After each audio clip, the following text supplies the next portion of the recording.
It's spring, and like our homes, when we do spring cleaning, it's also a great time to do some spring cleaning inside our bodies.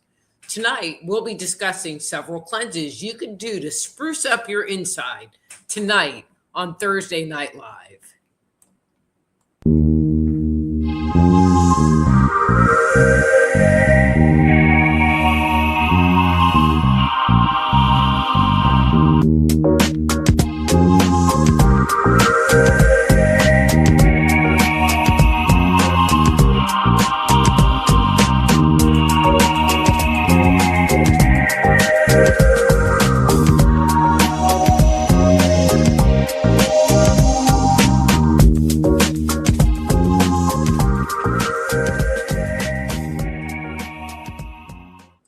Hello and welcome to Thursday Night Live. I'm your host, Dr. Rita Louise, and thank you all for tuning into the show today. So to me, the spring is the best time of year to do some cleansing because we're up and around and we have just gone through the days of not really moving too much.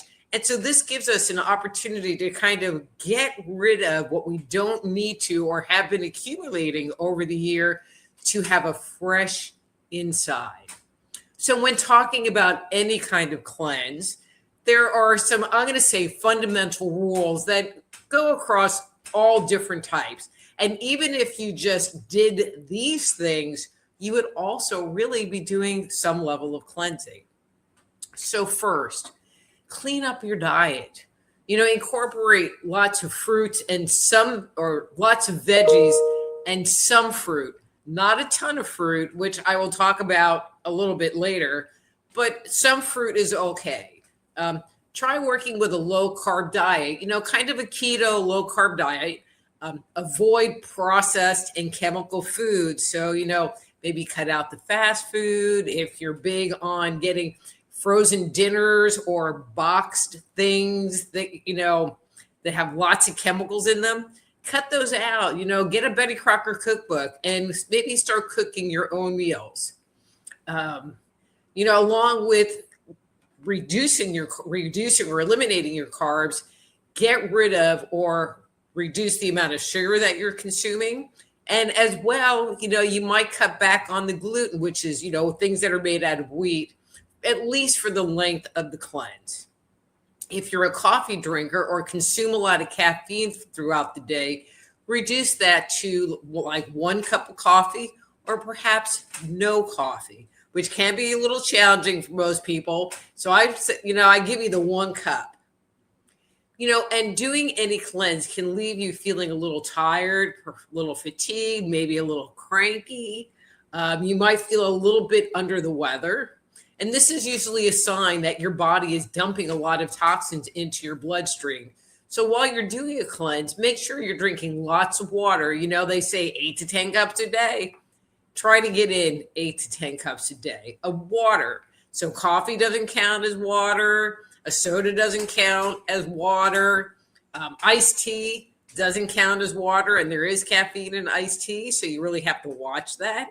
Now, if you want to make like an herbal tea infusion and maybe put a little stevia to sweeten it, that would be a different story. And there's actually some great, there's a yogi makes a detox tea that has lots of cinnamon in it that tastes really good, that you can make a pitcher of it with 1 or 2 tea bags. So you get a little bit of flavor, especially if you're used to drinking soft drinks, to kind of as a crutch to help you get through that water requirement.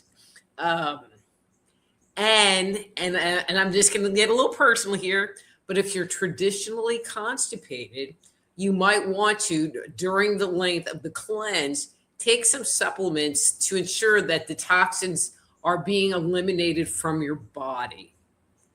Y'all see what I mean with that one. So the first cleanse I'm going to talk about, and so I do not recommend doing multiple cleanses at the same time, but I'm going to talk about different cleanses that you can do or 3 or 4 different cleanses that you can do and list some other ones that are traditional cleanses that people do. But I'm just going to talk about 3 or 4 just for brevity's sake. Okay, So the first one I want to talk about is a liver cleanse. And so before we dive into it, let's talk about the liver in general, because the liver does a lot of different things inside our body. It filters and processes everything that we eat. So if you go to McDonald's or have, a hamburger helper for dinner, that is going through your liver and is separating out the food and the proteins, carbohydrates, and fats, and taking all that other junk and is being cleaned out by your liver. So it detoxifies the body from harmful substances getting in your blood. It produces bile, which is what helps digest fats in the body. It stores essential vitamins and minerals, including vitamin A, D, E, K, and B12 and iron.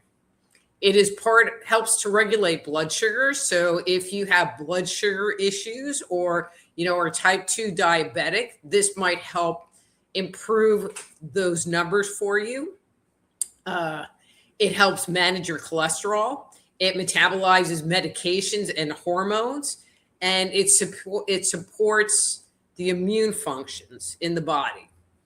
And so if you are having liver issues, so it is okay to do a liver cleanse once a year, twice a year, every other year, periodically. I'm just going to say periodically. You don't need to be on a liver cleanse all the time. And usually people, when they do a liver cleanse or really any cleanse, some people say do it for a week. I'm more of a low and slow kind of gal and would rather do a low level of supplements over 2 to 3 months worth of time. But if your body needs a detox, you might be chronically fatigued. You might have digestive discomforts. You might experience hormonal imbalances or have skin issues. You might find that your allergies are really heightened because the liver produces histamine, which is why you take an antihistamine to calm down an allergy. You might have frequent headaches. You might have brain fog or difficulty concentrating. And so there are a lot of different supplements out on the market for doing liver cleanses. And I'm just going to name several key herbs that you would want to look for in a cleanse. I mean, they could be individual. A lot of the times they're combined together and they might include other supplements or herbs in a, what's the word I want to use? In a more complementary way. But the words you want to see minimally are these: milk thistle, dandelion root, artichoke, heart or artichoke extract, and turmeric. And so it could have one, it could have two, it could have all of those on it. But if it doesn't have it, or it could have burdock root, that's another big liver detoxer. If it doesn't have any of those words on it, then maybe you want to, swipe right and go to the next. But those herbs have historically been known to help eliminate toxins from the liver and maintain healthy liver function. So that's the liver cleanse. And that one is a pretty common cleanse that many people do. So another big cleanse, especially in modern society, is the Candida Cleanse. And so if you're not familiar, our bodies carry something that's called Candida albicans, but Candida primarily in our intestinal tract.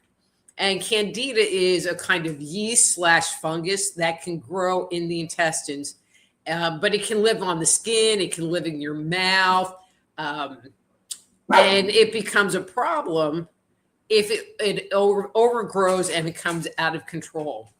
And so in many women, you might hear them say something like, well, I had a yeast infection, or I have a history of yeast infections.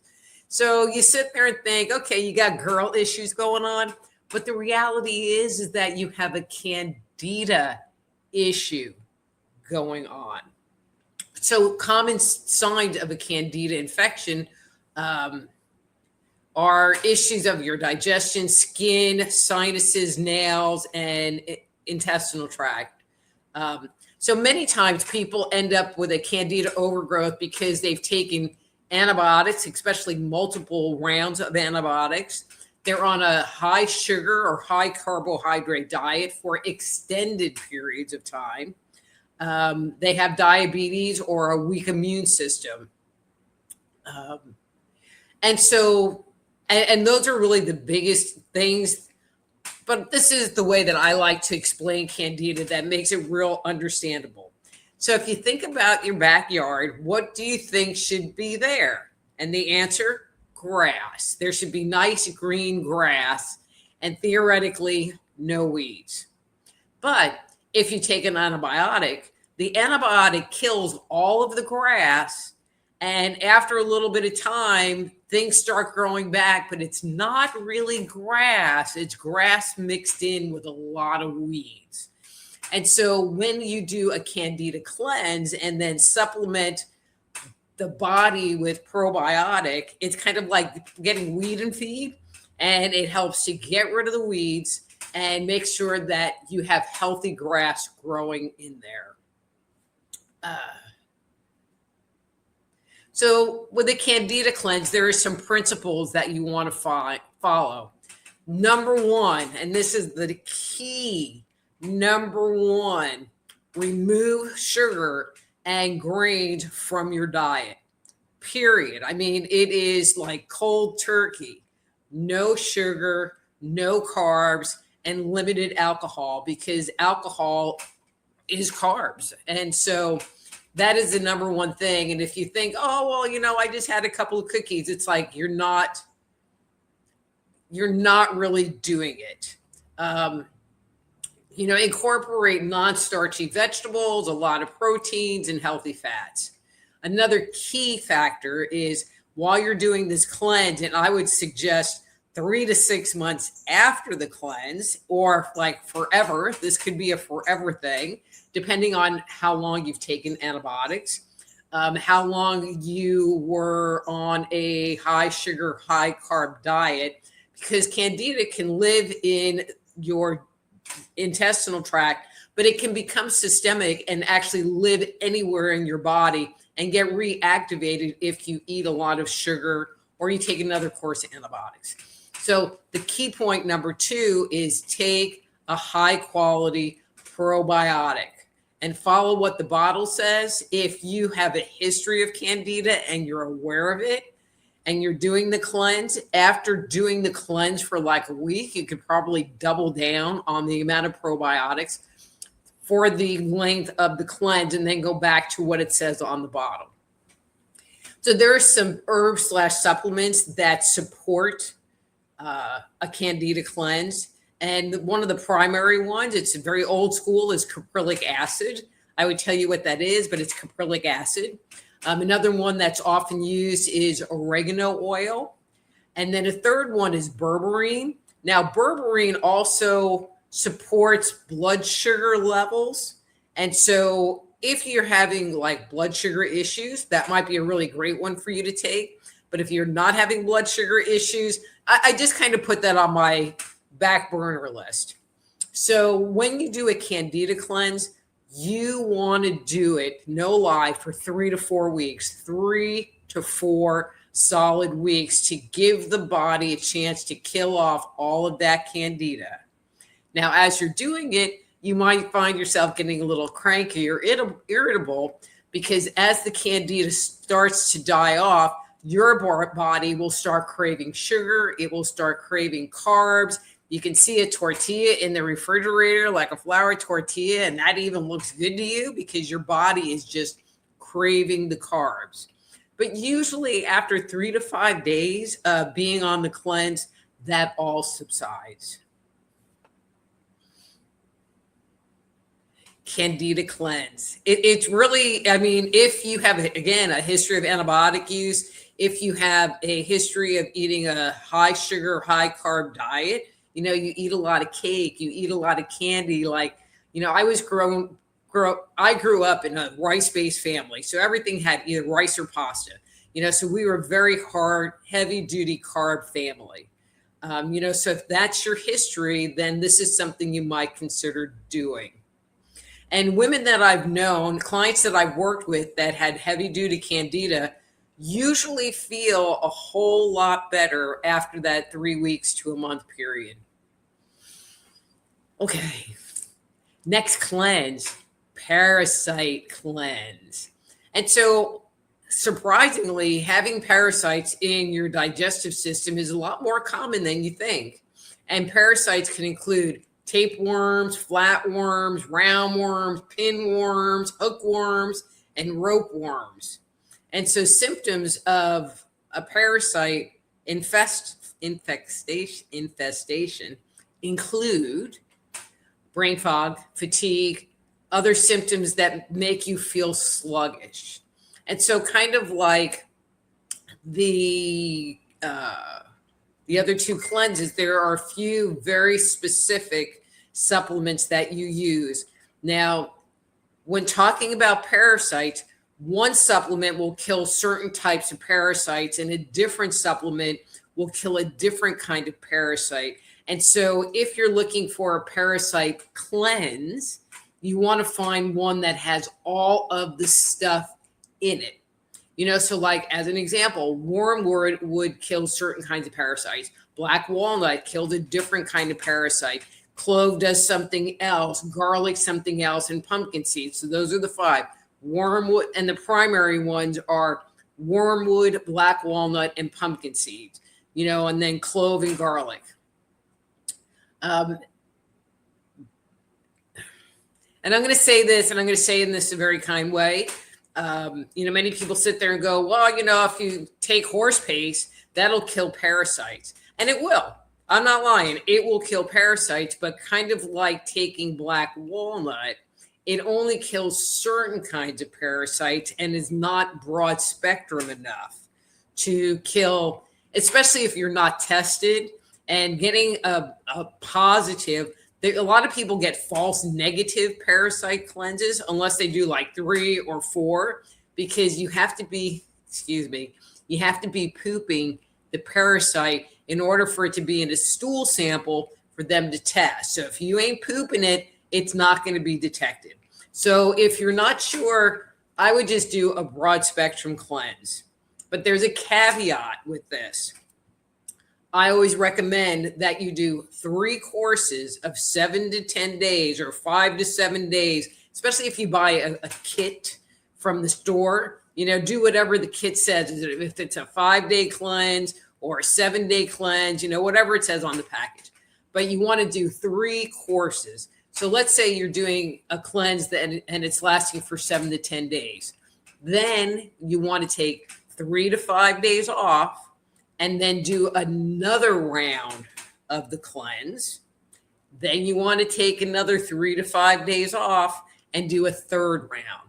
Now you're probably going, huh? Okay, so have you ever flea bombed your house and you have really bad fleas in your house and you flea bomb it, and then like a week later there are fleas left? Like you have fleas again? Well, one of the things that happens is you do the flea bomb and it gets rid of all the fleas, but it doesn't kill off the eggs. And so when you wait that 3 to 5 days, it gives the eggs an opportunity to hatch, but not necessarily reproduce. And you do the 2nd round and it gets rid of all the baby parasites. And then you wait another 7 to 10 days, and it's kind of like just really making sure it is gone, just gone. And so I wanted to I have 2 more. One I'm not really going to talk about a lot, but this one I thought was important to bring up. And this is an emotional detox. So cleaning up your diet helps the process of emotionally detoxing, and reducing sugar and caffeine, helps keep your body from being revved up. But when you're emotionally detoxing, one of the things that's important is to make sure you're getting regular and good sleep. Turn off the TV, the internet, get off the social media, get a break from the electromagnetic waves that are coming out of electronic devices. Go outside, get some sunlight, some vitamin D to recharge your batteries. Take a walk and enjoy nature. Find something fun to do. Laugh. Be around friends and family. And if there's someone toxic in your life, maybe reduce or eliminate contact with that person or situation. Kind of tied to emotional health, I'm going to throw this in. If you have adrenal fatigue, maybe incorporate something like ashwagandha or B vitamins or other adaptogenic herbs that will help calm down the adrenal glands and promote inner well-being. But a few other things that I've talked about on this show that also can be part of your emotional detox is journaling, and spending time just allowing your brain to dump information, meditation or breath work, physical movement, exercise, go mow that lawn. And of course, mindfulness is a way of helping you emotionally detox. So cleanses that I did not talk about, that if you are interested in me doing another video on cleanses, please comment below the video. I would be more than happy to do another segment on cleanses. The ones that I did not cover because of time was a colon cleanse, a kidney cleanse, a gallbladder cleanse. Those are the three that I didn't cover. But I want to, and I'm not going to really talk about this because the show is on YouTube and I don't want it to get a hit. And so I am just going to say that if you have been ill, and I'm just going to put this graphic up here, except I forgot to. All right, hang on a second. Bear with me. No, I want to do that. All right. So if you have had,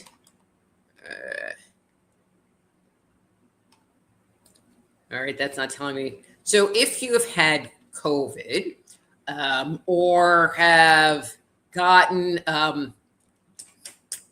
that, or if you have been around someone for extended periods, like a husband or a parent that lives in your home, I mean, like close contact, or people that you work with that have all been, you might have spike proteins in your body, whether it's from the people around you.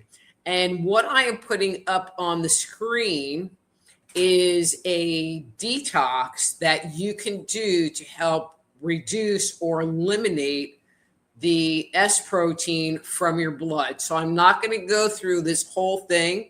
You can take a screenshot of this right now. You can come back to it and copy this down. It's a very detailed protocol. It's quite intense, but it does really work well.